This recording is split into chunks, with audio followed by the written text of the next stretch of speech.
listeners and viewers, thank you for tuning in. I'm Grace Ovba, your host for Rising Above Shadows of Abuse. Today, I have the pleasure of introducing you to Reverend Deb Hansen.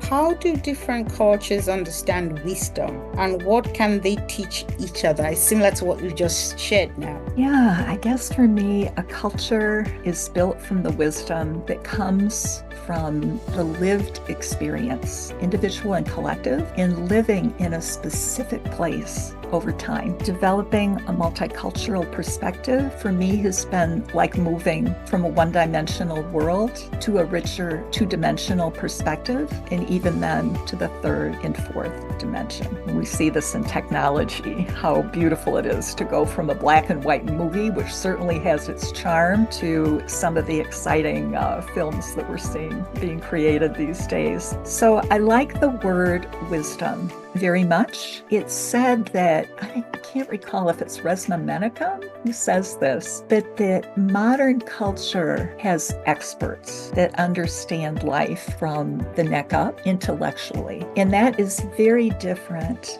from an elder with lived experience. Embodied wisdom includes the heart that is often left out when you get into the expertise from the head. I'm not saying that is not also valuable. It certainly is. But that role of elder is something I'm developing a deeper respect for. Where I am in life is my prayer is to become a good elder myself. Young people bring me life. They bring me energy and enthusiasm. And I think what an elder does is bring a steadying influence to younger people in these times.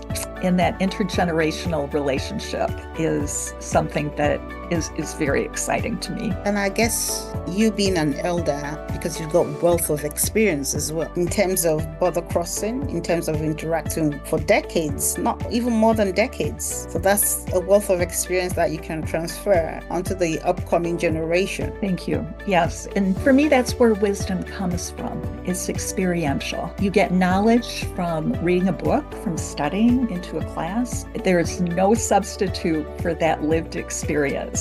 In fact, in the world of chaplaincy, when I was finishing up my credentials, you often heard the phrase used of the living human document, that we're a library, as Alex Haley pointed out, of experience that is unique and it is rich. We're even seeing in the US, the libraries are hosting events where you have a living book there, a person that you can sit down and speak with, who's had a very different lived experience than some of us, many of us, who's been incarcerated, who's had an addiction, is from a particular religious tradition that one is unfamiliar with. Things like that, as we get to know one another, as just fellow human beings on this path of life, there's a lot of wisdom to be shared. Be safe and be positive. And don't forget to check out our social media handles. Thank you.